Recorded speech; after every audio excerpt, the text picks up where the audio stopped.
Assalamualaikum warahmatullahi wabarakatuh. Perkenalkan, saya Okti Yana dan saya akan melanjutkan presentasi dari rekan saya yaitu Dia Amanda yang berjudul Yugoslavia Era Josip Broz Tito. Mari kita lihat posternya. Nah, jadi Tito ini berasal dari etnis campuran antara Kroasia dan Slovenia. Nah, jadi si ayahnya si Tito ini berasal dari Kroasia dan sedangkan ibunya ini berasal dari Slovenia. Terus 1948 Yugoslavia dikeluarkan dari Kominform dan menjalankan hubungan independennya dalam tata pergaulan internasional. Nah, di sini Yugoslavia itu dikeluarkan dari Kominform karena terjadi perselisihan antar Partai Komunis Yugoslavia dan Partai Komunis Uni Soviet pada saat itu. Nah, si Tito kemudian mulai menjalankan hubungan yang independen dalam tata pergaulan internasional.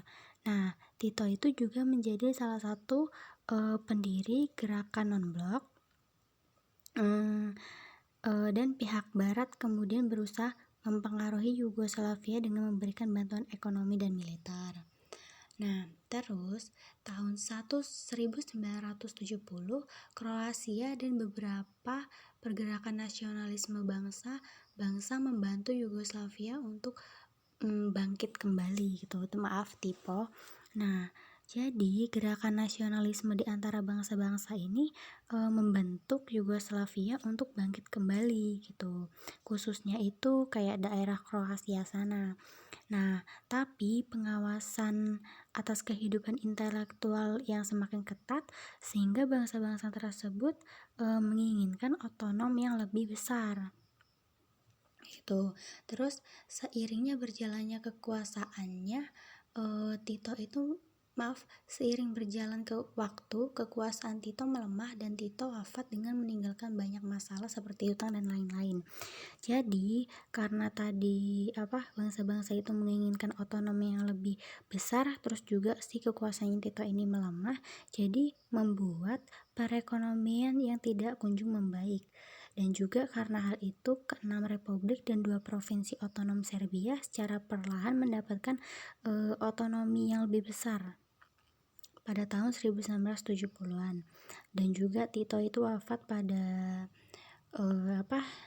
tahun 1980 dengan meninggalkan banyak masalah kayak hutang luar negeri yang numpuk, terus tuh ancaman akan terjadi perpecahan, terus tuh juga si Tito ini menganut kepemimpinan yang kolektif untuk mewakili berbagai etnis, tapi kepemimpinan ini gagal sehingga tidak bisa mengatasi masalah politik dan ekonomi pada masa kepemimpinannya.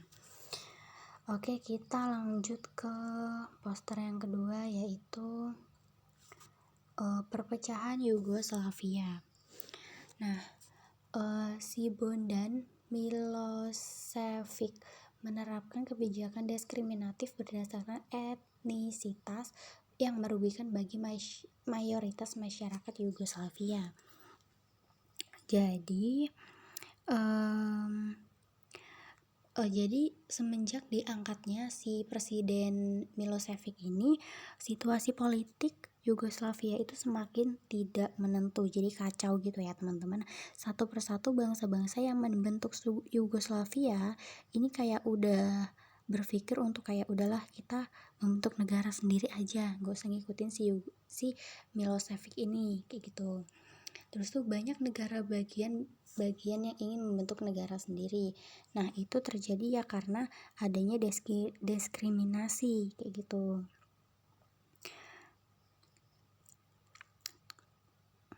Terus pada tahun 1991 Slovenia, Makedonia, Bosnia, dan Kroasia memproklamasikan kemerdekaannya secara sepihak. Jadi pada waktu itu tuh kayak pada tahun 1987 si Milošević itu memimpin Partai Komunis di Serbia. Tapi ternyata ia itu juga seorang nasionalis Serbia yang menginginkan supaya si Yugoslavia ini dikendalikan oleh orang-orang etnis Serbia doang gitu. Nah, terus awal 1987 kemudian dia tuh mengirim pasukan untuk menekan protes kedudukan Kosovo yang berisi etnis Albania. Nah, karena terjadi kayak diskriminasi ras, akhirnya terjadi pertempuran yang menyebabkan banyak sekali korban gitu kan. Nah, pada waktu itu PBB itu juga udah turun untuk menenangkan pertempuran itu. Tapi karena tidak bisa, akhirnya tahun 1991 Makedonia itu mendeklarasikan kemerdekaannya. Terus pada tahun 1991 juga tepatnya di bulan Oktober, nggak lama, Bosnia dan Herzegovina itu juga melakukan kemerdekaannya sendiri gitu, memproklamasikan gitu maksudnya. Terus mereka kemudian mendirikan pemerintahan yang berdaulat, terus memiliki mata uang, angkatan bersenjata, dan wilayah negaranya tersendiri. Nah, karena kan tadi mereka udah keluar kan dari negara asalnya, terus mereka membangun negara sendiri. Nah, kalau biasanya mereka membangun negara sendiri, otomatis kan mereka tuh kayak mendirikan kepemimpinan, terus mencari mata uang, terus mempersiapkan angkatan senjata juga, mana tahu nanti diserang sama negara lain gitu, dan juga mencari batas wilayah gitu untuk negara mereka sendiri. Terus pada perkembangannya, proklamasi negara bagian Yugoslavia mendapat penolakan oleh Serbia, dan Serbia berusaha untuk tetap mempertahankan eksistensi Republik Yugoslavia. Nah, kemudian terjadilah perang antar etnis antara Serbia dan Bosnia yang menimbulkan yang menyebabkan banyak ribuan korban jiwa. Oke, terus kita beralih ke poster yang ketiga, yaitu Serbia dan Montenegro.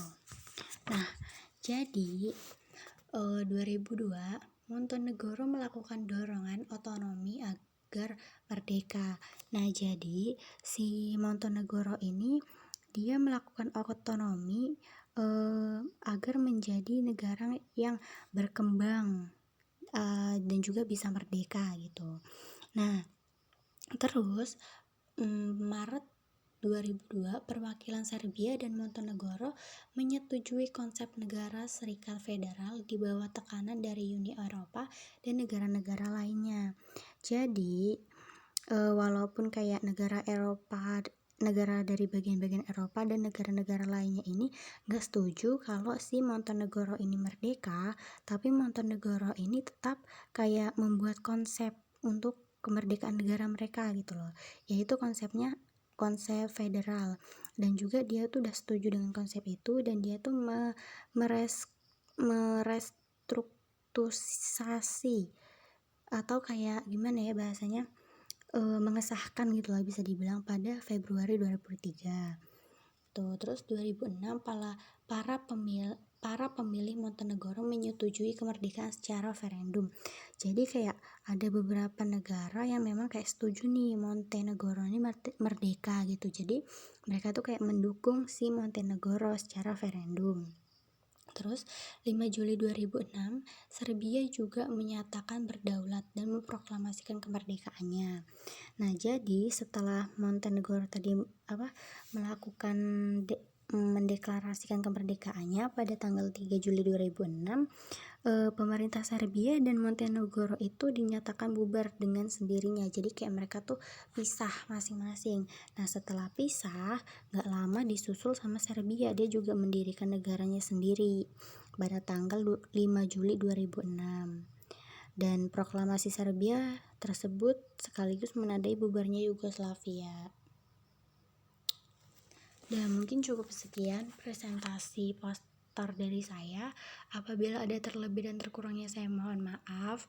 Apabila juga misalnya ada yang kurang dan ada yang salah, tolong diperbaiki dan dikritik atau disaran. Saya akhiri dengan wabillahi taufiq wal hidayah. Wassalamualaikum warahmatullahi wabarakatuh. Terima kasih.